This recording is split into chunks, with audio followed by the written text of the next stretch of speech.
억수같이 쏟아지는 폭우. 산꼭대기 외딴 묘지에 한 청년이 무릎을 꿇고 있었습니다. 구멍난 운동화, 흠뻑 젖은 낡은 점퍼. 청년의 손에는 비에 젖어가는 종이 한 장이 떨리고 있었습니다. 엄마, 저 합격했어요. 스탠퍼드요. 전액 장학생으로요. 청년의 목소리는 기쁨이 아닌 절규에 가까웠습니다. 그는 합격 통지서를 묘비에 기댄 채 꺼이꺼이 울기 시작했습니다. 근데 갈 수가 없어요. 오늘 밤 저를 데려간대요. 배에 태운다고. 엄마 어떡하죠? 제발 방법을 알려주세요. 바로 그때 뒤에서 굵은 목소리가 들려왔습니다. 자네 대체 누군가? 고급 양복을 입은 노신사가 지팡이를 짚고 서 있었습니다. 청년은 놀라 고개를 들었고 노신사는 청년 손의 종이를 보는 순간 얼어붙었습니다. 스탠퍼드 합격증? 그리고 그 옆 묘비 앞에는 8년 전 잃어버린 딸의 은색 만년필이 놓여 있었습니다. 대체 이 청년은 누구일까요? 왜 죽은 딸의 무덤에서 엄마라 부르는 걸까요? 그리고 합격했는데 왜 절망하는 걸까요? 이 충격적인 이야기가 궁금하시다면 구독 버튼을 눌러주세요. 숨겨진 진실을 매일 전해드립니다. 그럼 이야기를 시작하겠습니다. 키다리 아줌마의 편지. 노신사는 청년을 근처 카페로 데려갔습니다. 따뜻한 차를 건넸지만 청년의 손은 여전히 떨리고 있었습니다. 젖은 옷에서는 퀴퀴한 냄새가 났고 손톱 밑에는 때가 까맣게 끼어 있었습니다. 노신사가 조심스럽게 물었습니다. 자네는 누구고 왜 내 딸의 무덤을 찾았나? 청년은 한참을 망설이다 입을 열었습니다. 자신의 이름은 민호이며 8년 전부터 한 분의 도움으로 여기까지 올 수 있었다고 했습니다. 키다리 아줌마라고 부르는 분이에요. 그분이 없었다면 저는 진작에 아마 살아있지 못했을 거예요. 민호는 낡은 가방에서 조심스럽게 편지 뭉치를 꺼냈습니다. 손때 묻은 고무줄로 묶인 수십 통의 편지. 종이들은 너덜너덜했고 어떤 것은 물에 번진 흔적이 있었습니다. 노신사는 떨리는 손으로 그중 한 장을 펼쳤습니다. 민호야, 오늘 날씨가 많이 춥지? 손은 괜찮니? 공사장에서 다쳤다는 소식 들었어. 아줌마가 많이 걱정했단다. 내가 아파하는 모습을 보면 내 가슴도 찢어지는 것 같구나. 하지만 민호야, 넌 반드시 이 어둠을 뚫고 빛이 될 아이야. 아줌마는 그걸 믿어. 노신사의 눈이 커졌습니다. 틀림없는 딸 서윤의 필체였습니다. 그는 다른 편지들도 하나씩 펼쳐보았습니다. 딸은 민호의 학비를 보냈고 다쳤을 때 치료비를 보냈으며 추운 겨울날 따뜻한 옷을 보냈습니다. 민호가 말했습니다. 중학교 2학년 겨울이었어요. 공사장에서 일하다 손가락 3개가 철근에 찢어졌는데 병원비가 없어서 그냥 천으로 감고 있었어요. 그런데 다음 날 편지가 왔어요. 치료비랑 함께요. 그의 목소리가 떨렸습니다. 그때 키다리 아줌마가 뭐라고 쓰셨는지 아세요? 민호야, 내 손은 나중에 세상을 바꿀 손이야. 절대 다치게 내버려 두면 안 돼. 그 말 하나로 전 버틸 수 있었어요. 노신사는 또 다른 편지를 펼쳤습니다. 민호야, 학교에서 힘든 일이 있었구나. 내가 냄새난다고 놀린 아이들 때문에 속상했지? 아줌마도 어렸을 때 비슷한 일이 있었어. 하지만 기억해라. 지금 너를 무시하는 아이들은 나중에 내 성공을 부러워할 거야. 지금의 고통은 너를 강하게 만드는 과정이란다. 민호가 씁쓸하게 웃었습니다. 맞아요. 학교에서 애들이 제 옆자리는 안 앉으려고 했어요. 겨울에 집수도가 끊겨서 공중화장실에서 세수하고 갔거든요. 급식실에서도 저 때문에 밥맛 떨어진다고 멀리 앉았죠. 노신사의 가슴이 무너져 내렸습니다. 이 아이가 얼마나 힘든 시간을 보냈을까요? 그리고 왜 딸은 자신에게 단 한마디도 하지 않았던 걸까요? 민호는 마지막 편지를 꺼냈습니다. 이게 키다리 아줌마가 보낸 마지막 편지예요. 8년 전이요. 노신사가 그것을 펼치는 순간 날짜를 보고 온몸이 얼어붙었습니다. 딸이 세상을 떠나기 바로 전날이었습니다. 민호야, 내일 내 학교 앞에서 잠깐 볼 수 있을 것 같구나. 물론 멀리서만. 아줌마 얼굴은 아직 비밀이야. 하지만 내가 건강하게 학교 가는 모습만 봐도 아줌마는 행복할 것 같아. 사랑한다. 우리 민호. 민호가 말했습니다. 다음 날 학교 앞에서 사고가 났어요. 저는 못 봤는데 나중에 뉴스에서 봤어요. 그날 돌아가신 분이 서윤 씨라는 걸. 그리고 현장에서 이걸 주었어요. 그는 품에서 은색 만년필을 꺼냈습니다. 펜에는 작은 각인이 새겨져 있었습니다. 서윤에게 아빠가. 지옥 같은 나날들. 노신사는 민호에게 물었습니다. 지금 어디서 사는가? 민호는 주저하다가 작은 목소리로 대답했습니다. 서울 변두리 달동네. 지하방이요. 노신사는 즉시 비서실장에게 연락했습니다. 그날 저녁 노신사는 비서와 함께 민호의 집을 찾았습니다. 가파른 계단을 한참 내려가자 반지하도 아닌 완전한 지하방이 나타났습니다. 문틈으로 퀴퀴한 곰팡이 냄새가 새어나왔습니다. 노신사는 몸을 숨긴 채 낡은 문틈 사이로 안을 들여다보았습니다. 좁은 방 안에는 소주병이 나뒹굴고 소파에는 중년 남자가 비스듬히 누워 텔레비전을 보고 있었습니다. 바로 민호의 의붓아버지 박철구였습니다. 얼마 후 민호가 문을 열고 들어왔습니다. 그의 손에는 편의점 봉지가 들려 있었습니다. 박철구가 소리쳤습니다. 야, 컵라면 하나야? 내가 2개 사오라고 했잖아. 민호가 떨리는 목소리로 대답했습니다. 죄송해요. 돈이 1,000원밖에 없었어요. 오늘 알바비를 아직 못 받아서. 박철구는 벌떡 일어나 민호의 뺨을 후려쳤습니다. 이 새끼가. 그럼 내 거 사지 말고 내 거 2개 사오는 게 정상 아니냐? 민호는 바닥에 쓰러졌지만 일어나지 못했습니다. 박철구는 민호의 가방을 뒤지기 시작했습니다. 요새 알바비 어디다 숨겼어? 다 내놔. 가방에서 떨어진 것은 알바비가 아니었습니다. 낡은 공책이었습니다. 박철구가 그것을 집어 펼쳤습니다. 이게 뭐야? 엄마에게? 그는 비웃으며 소리내어 읽기 시작했습니다. 엄마, 오늘 미적분 시험에서 100점 맞았어요. 엄마가 언제나 제가 똑똑한 아이라고 했잖아요. 맞죠? 저 잘하고 있죠? 박철구가 킥킥거리며 웃었습니다. 야, 이 바보야. 내 엄마는 너 버렸어. 돈만 보내고 얼굴 한번 안 보러 왔잖아. 그게 뭔지 알아? 그건 사랑이 아니라 죄책감이야. 민호가 울먹이며 소리쳤습니다. 아니에요. 엄마는 저를 사랑하셨어요. 편지에 그렇게 써 있었어요. 박철구는 공책을 찢어버렸습니다. 사랑? 진짜 사랑했으면 데리고 살았겠지.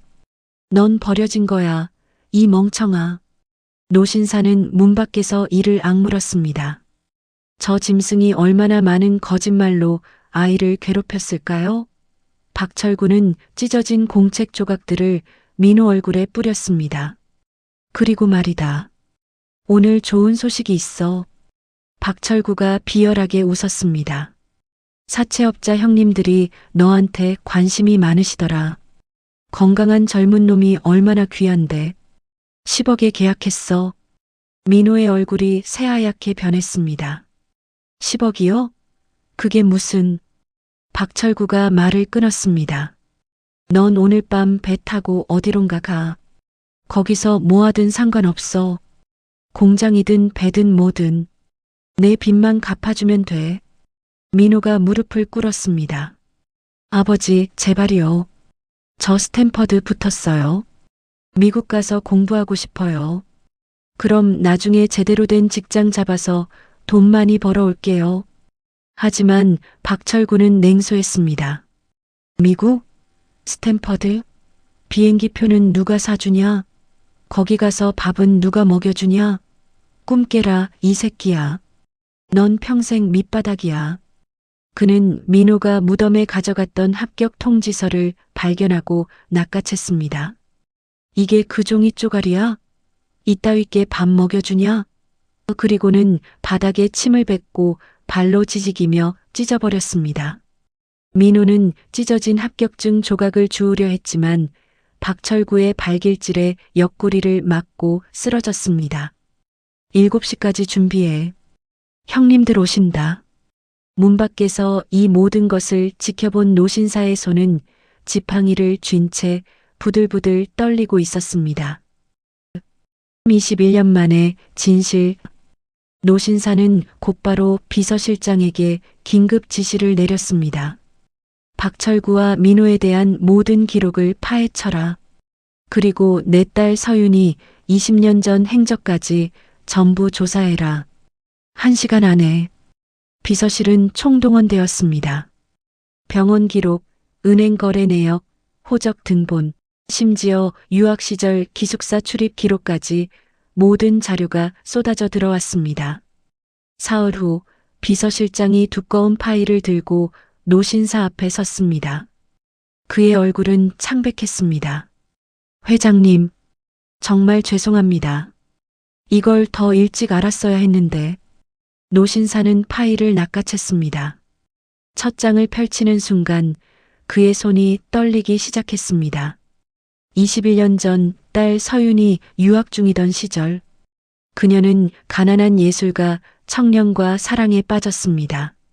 청년의 이름은 강민재. 무명 화가였지만 재능만큼은 출중했습니다.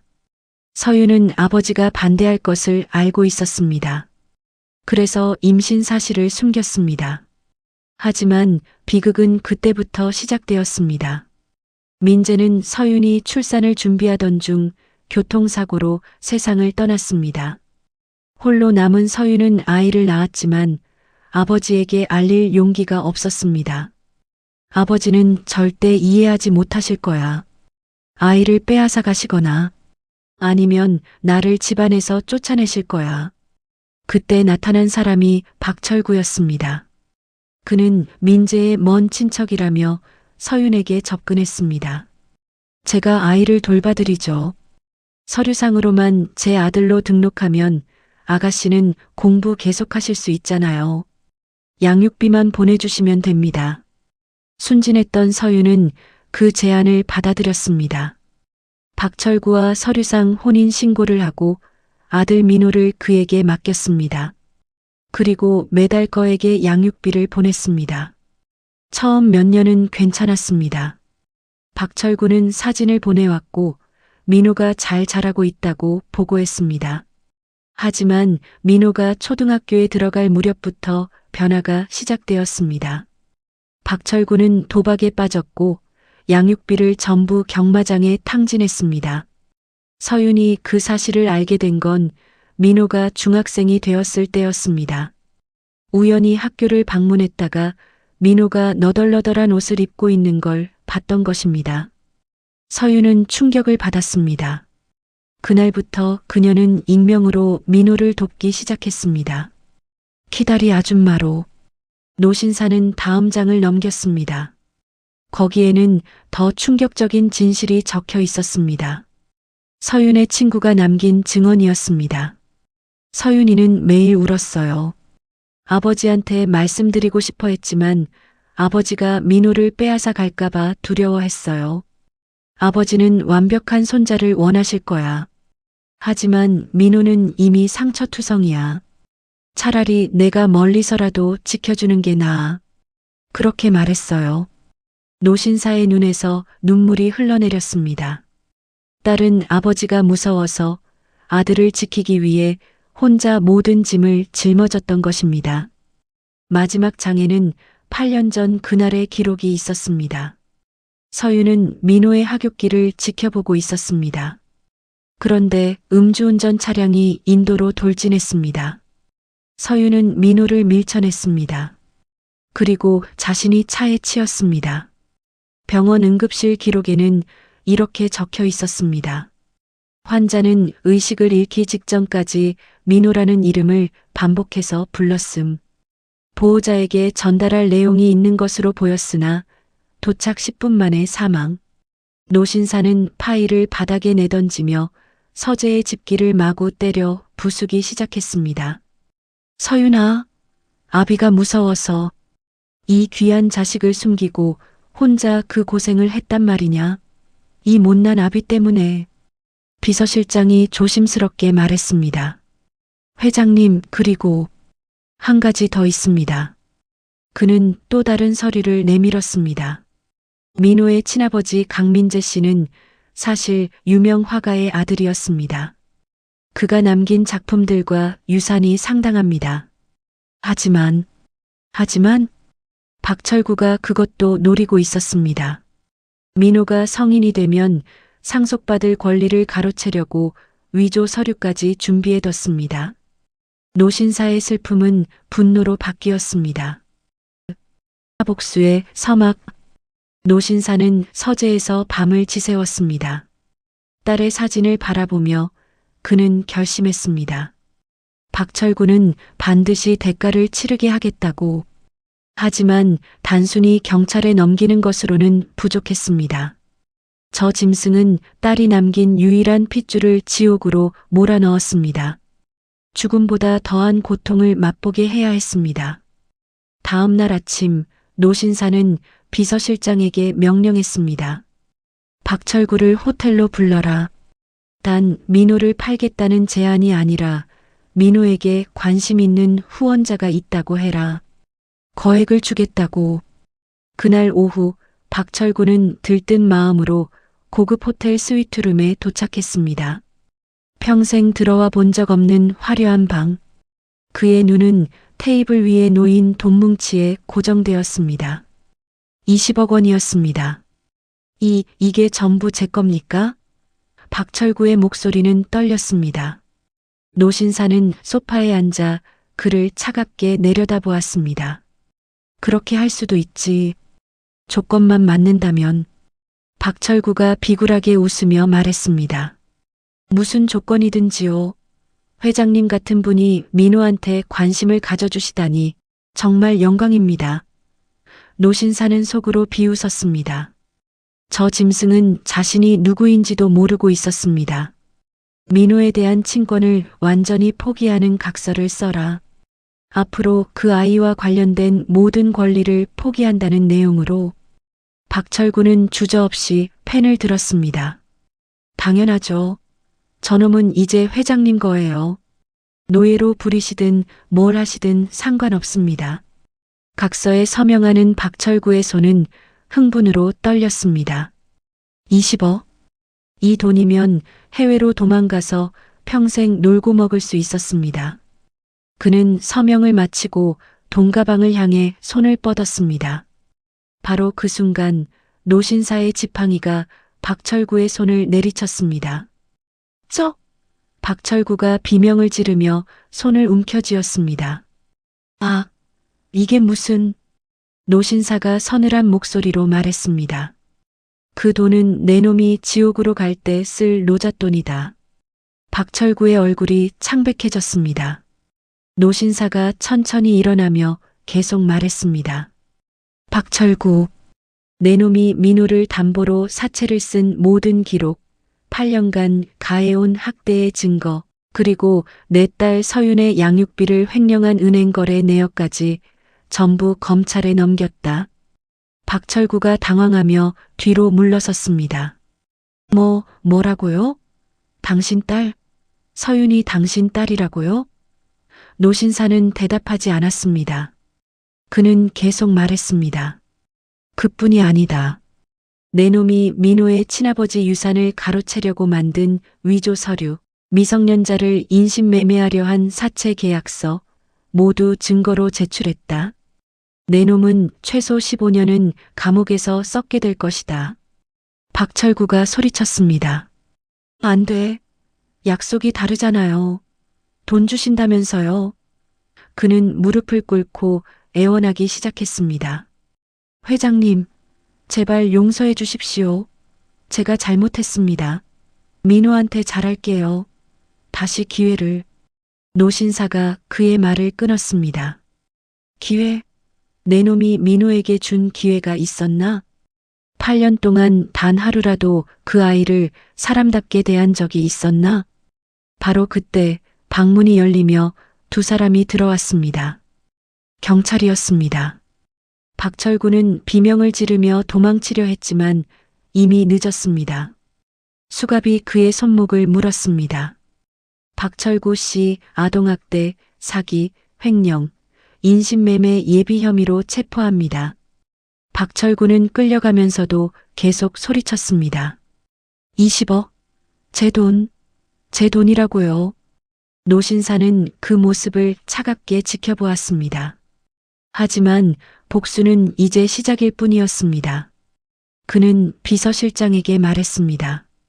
저놈이 숨겨둔 비상금, 명의를 빌려준 계좌, 심지어 친구에게 맡긴 돈까지 전부 찾아내서 압류하라. 한 푼도 남기지 마라. 비서실장이 대답했습니다. 이미 진행 중입니다. 그리고 사채업자들에게는 회장님께서 모든 빚을 갚으시겠다고 전했습니다. 노신사가 고개를 끄덕였습니다. 좋아. 이제 민호를 데려와라. 내 손자를 집으로. 할아버지의 품. 다음 날 아침 노신사는 직접 민호를 찾아갔습니다. 지하방 문을 두드렸지만 대답이 없었습니다. 노신사는 조심스럽게 문을 열었습니다. 문은 잠겨 있지 않았습니다. 방 안은 어제보다 더 처참했습니다. 박철구가 화풀이로 집기를 다 부숴놓았던 것입니다. 구석에는 민호가 웅크리고 앉아 있었습니다. 온몸이 멍투성이었고 입술은 터져 있었습니다. 그는 찢어진 합격증 조각들을 하나하나 모아 테이프로 붙이고 있었습니다. 민호는 노신사를 보자 놀라 벌떡 일어났습니다. 할아버님, 왜 여기? 그의 목소리는 쉬어 있었습니다. 노신사는 천천히 다가가 민호의 어깨를 잡았습니다. 민호야, 이제 괜찮다. 박철구는 더 이상 너를 괴롭히지 못한다. 민호는 믿을 수 없다는 표정을 지었습니다.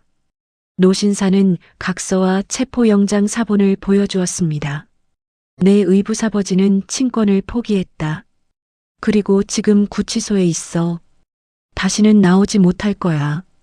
민호의 눈에서 눈물이 주르륵 흘러내렸습니다. 8년간 짓눌렀던 공포가 무너지는 순간이었습니다. 노신사는 깊게 숨을 들이마셨습니다.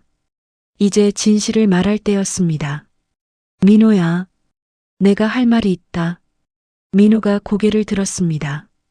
노신사는 떨리는 목소리로 말했습니다. 기다리 아줌마. 서유는 내 친어머니였어. 민호의 눈이 커졌습니다. 그리고 나는 내 외할아버지다.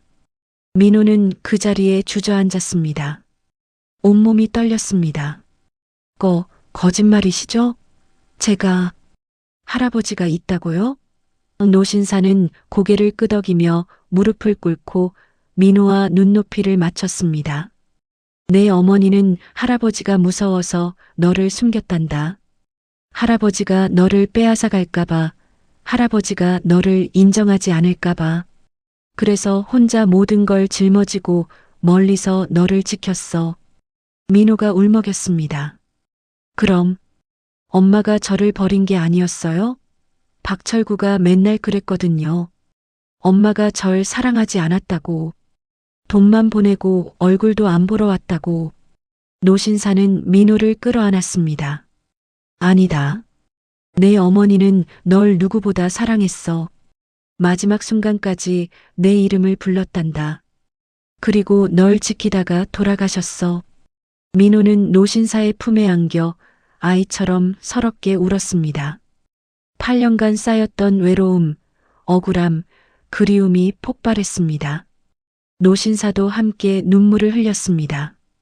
두 사람은 한참을 그렇게 있었습니다. 울음이 잦아든 후 노신사가 말했습니다. 이제 짐 싸라. 오늘부터 너는 우리 집에서 산다. 그리고 당당하게 미국으로 유학 갈 준비를 해라. 민호가 놀라 물었습니다. 정말요? 제가 정말 갈 수 있나요?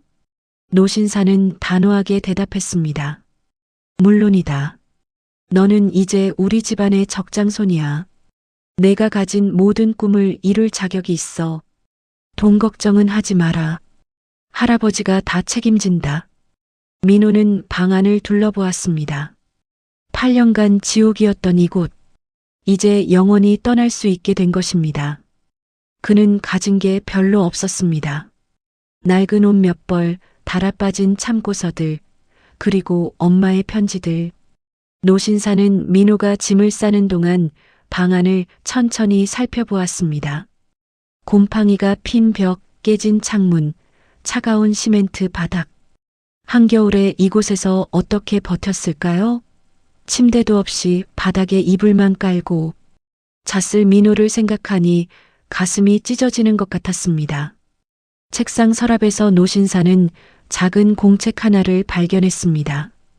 펼쳐보니 민호가 쓴 일기였습니다. 오늘도 배가 고프다. 하지만 참아야지. 엄마가 보고 계신다. 엄마를 자랑스럽게 해드려야지. 노신사는 공책을 가슴에 꼭 안았습니다.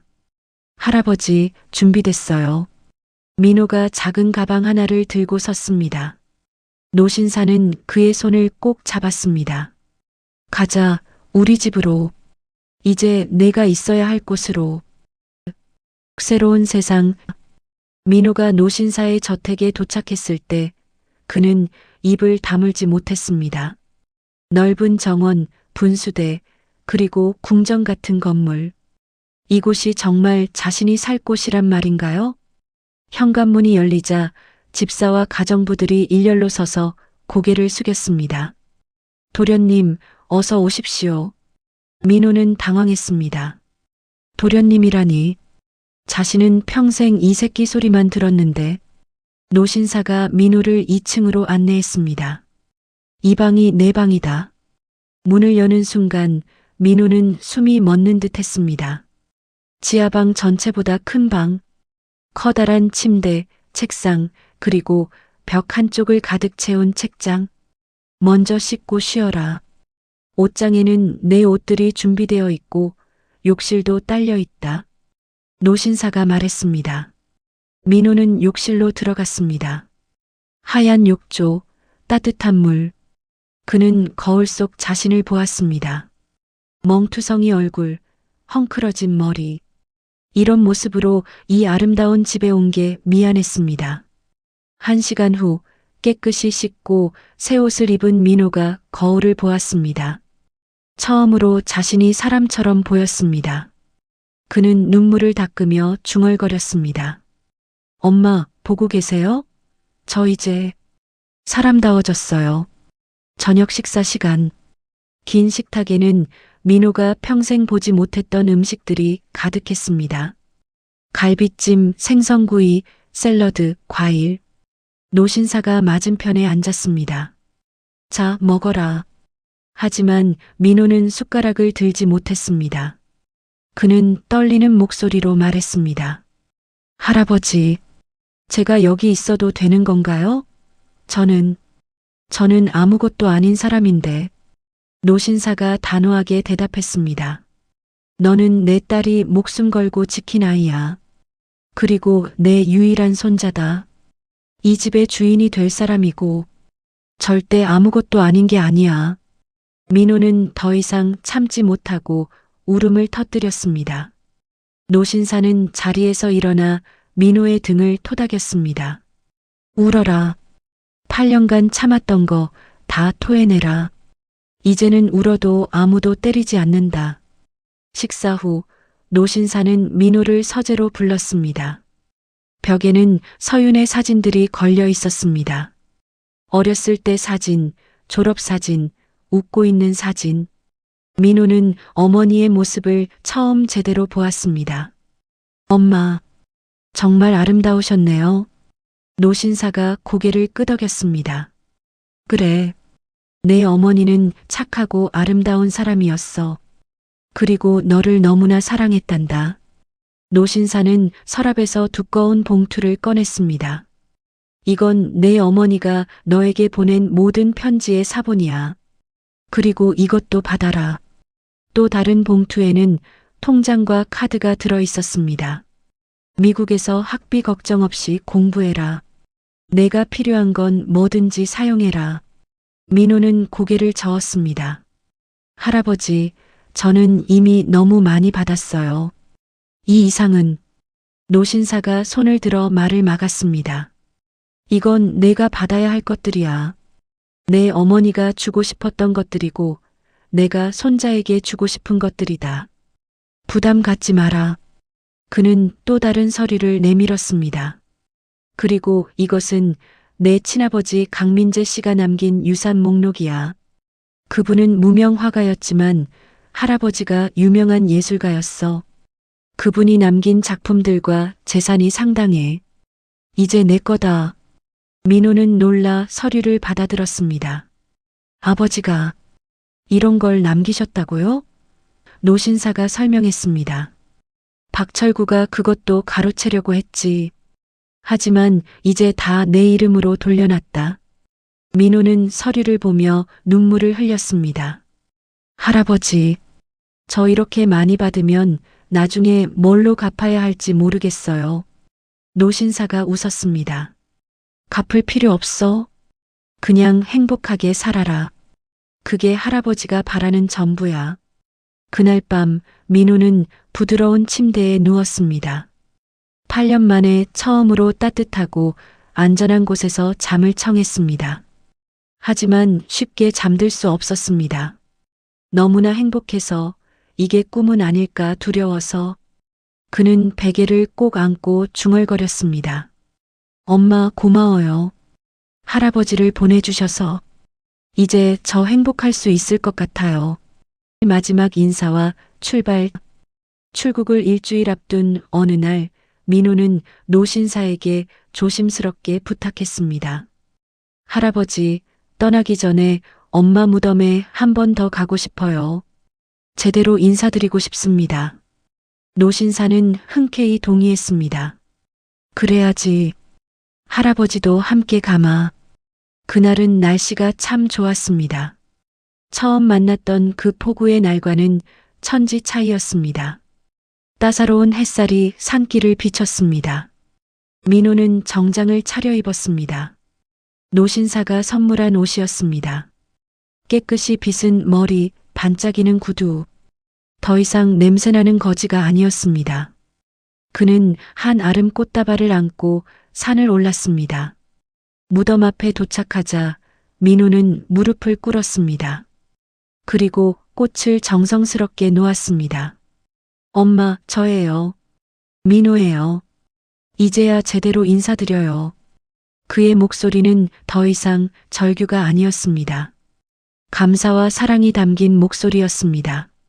엄마, 늦었지만 이제 알았어요. 엄마가 저를 버린 게 아니라 지켜주신 거였다는 걸요. 8년간 편지로 저를 살게 해주셨죠. 민호는 품에서 합격 통지서를 꺼냈습니다. 테이프로 조심스럽게 붙인 그 종이였습니다. 엄마, 약속 지켰어요. 스탠퍼드 붙었어요. 그것도 전액 장학생으로요.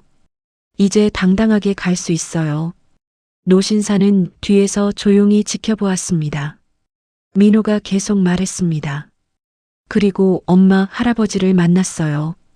처음엔 무서웠는데 할아버지는 엄마처럼 따뜻하신 분이세요. 저를 손자라고 불러주시고 사랑한다고 말씀해 주세요. 민호의 목소리가 떨렸습니다. 엄마가 무서워하셨던 그 할아버지가 사실은 이렇게 좋은 분이셨어요. 엄마가 진작 말씀드렸더라면 좋았을 텐데. 그랬으면 엄마도 행복하셨을 텐데. 노신사가 앞으로 나와 민호의 어깨에 손을 올렸습니다. 그리고 함께 무릎을 꿇었습니다. 서윤아, 아빠가 미안하다. 내가 두려워할 만한 아비였구나. 그래서 이 귀한 손자를 숨기게 만들었어. 노신사의 목소리도 떨렸습니다. 하지만 이제 아빠가 제대로 하마. 내가 하지 못한 만큼 민호를 사랑하고 지켜줄게. 편히 쉬어라, 내 딸아. 민호가 가방에서 또 다른 것을 꺼냈습니다. 두꺼운 공책이었습니다. 엄마, 이건 제가 8년간 엄마에게 쓴 편지예요. 보낼 곳이 없어서 공책에 적었어요. 이제 여기 놔둘게요. 가끔 읽어주세요. 그는 공책을 묘비 옆에 조심스럽게 놓았습니다. 노신사가 그것을 보고 눈시울이 붉어졌습니다. 민호는 마지막으로 말했습니다. 엄마, 미국 가서 열심히 공부할게요. 그리고 돌아와서 엄마처럼 힘든 아이들을 도울 거예요. 엄마가 키다리 아줌마였던 것처럼 저도 누군가의 키다리 아저씨가 될게요. 노신사는 그 말에 깊이 감동받았습니다. 두 사람은 한참을 그곳에 머물렀습니다. 바람이 불어와 나뭇잎들을 흔들었습니다. 마치 서윤이 대답하는 것 같았습니다. 산을 내려오는 길에 민호가 물었습니다. 할아버지, 제가 미국에 있는 동안 외로우시진 않을까요? 노신사가 웃으며 대답했습니다. 내가 잘하고 있다는 소식이 들리면 외롭지 않을 거다. 민호가 다짐했습니다. 매주 전화드릴게요. 그리고 방학 때마다 꼭 돌아올게요. 할아버지 혼자 두지 않을게요. 노신사는 손자의 머리를 쓰다듬었습니다. 고맙다, 민호야. 출국 당일 아침 공항에서 노신사는 민호에게 작은 상자를 건넸습니다. 이걸 받아라. 상자 안에는 서윤의 은색 만년필이 들어 있었습니다. 내 어머니의 펜이다. 이걸 가지고 가서 훌륭한 논문을 써라. 민호는 펜을 가슴에 꼭 안았습니다. 할아버지, 사랑합니다. 노신사는 처음으로 손자를 꽉 껴안았습니다. 나도 사랑한다. 내 손자야. 건강하게 다녀와라. 탑승 게이트로 걸어가는 민호의 뒷모습을 바라보며 노신사는 중얼거렸습니다. 서윤아, 봤니? 내 아들이 저렇게 당당하게 자랐어. 이제 내가 꿈꾸던 그 미래로 가고 있단다. 찬란한 꽃 몇 년이 흘렀습니다. 스탠퍼드 대학교 졸업식장은 수많은 사람들로 가득했습니다. 그 중에서도 한 노신사가 유독 눈에 띄었습니다. 고급 양복을 차려입은 그는 가슴에 커다란 배지를 달고 있었습니다. 자랑스러운 할아버지의 표시였습니다. 단상 위에서는 졸업생 대표가 연설을 하고 있었습니다. 바로 민호였습니다. 그는 1년 만에 최우수 성적으로 석사 과정을 마쳤고 전체 수석 졸업의 영예를 안았습니다. 민호가 마이크 앞에서 말했습니다. 저는 여러분과 다른 길을 걸어왔습니다. 어둠 속에서 빛을 찾았고 절망 속에서 희망을 발견했습니다. 몇 년 전만 해도 저는 지하방에서 떨고 있었습니다. 사채업자들에게 팔려갈 운명이었죠. 청중들이 숨을 죽였습니다. 민호가 계속 말했습니다. 하지만 한 분이 저를 구해주셨습니다. 제 어머니께서 남겨주신 사랑, 그리고 할아버지께서 베풀어 주신 용기가 저를 여기까지 이끌었습니다. 객석에서 노신사는 눈물을 닦았습니다. 민호가 말을 이었습니다. 그래서 저는 결심했습니다. 이 영광을 혼자만 가지지 않겠다고. 제 어머니가 저를 위해 키다리 아줌마가 되어주셨던 것처럼 저도 누군가의 키다리 아저씨가 되겠습니다. 그는 한 장의 서류를 들어 올렸습니다. 오늘 이 자리에서 발표합니다. 저는 제 친아버지께서 남겨주신 유산 전액으로 서윤 장학재단을 설립합니다. 가난하지만 꿈이 있는 청소년들을 위한 재단입니다. 청중들이 기립박수를 보냈습니다. 민호가 목이 메어 말했습니다. 엄마, 보고 계시죠? 엄마가 저에게 주신 사랑을 이제 다른 아이들에게 전하겠습니다. 더 이상 저처럼 지하방에서 떨며 꿈을 포기하는 아이가 없도록. 졸업식이 끝난 후 민호는 노신사에게 달려왔습니다. 노신사는 손자를 꽉 껴안았습니다. 잘했다, 민호야. 정말 자랑스럽다. 민호가 물었습니다. 할아버지, 제가 한 선택 괜찮았나요? 노신사가 웃으며 대답했습니다. 괜찮은 게 아니라 훌륭하다. 내 어머니가 가장 기뻐하실 거야. 그리고 그는 잠시 망설이다 말했습니다. 할아버지 회사는 내가 원할 때 오면 된다. 지금은 내 꿈을 먼저 이뤄라. 민호가 고개를 숙였습니다. 감사합니다, 할아버지. 그래도 방학 때마다 회사 가서 배우고 싶어요. 나중에 제대로 일할 수 있게요. 노신사는 손자의 성숙함에 감동했습니다. 귀국 후 할아버지와 손자는 다시 서윤의 무덤을 찾았습니다. 이번에는 졸업장과 장학재단 설립 증서를 들고 왔습니다. 민호가 무덤 앞에 그것들을 놓으며 말했습니다. 엄마, 약속 다 지켰어요. 수석으로 졸업했고 이제 엄마처럼 다른 아이들을 도울 거예요. 엄마가 제게 해주셨던 것처럼요. 노신사도 옆에서 말했습니다. 서윤아, 내 아들이 이렇게 훌륭하게 자랐어. 내가 뿌린 사랑의 씨앗이 이렇게 큰 나무가 되었단다. 바람이 불어와 묘비 옆 꽃들을 흔들었습니다.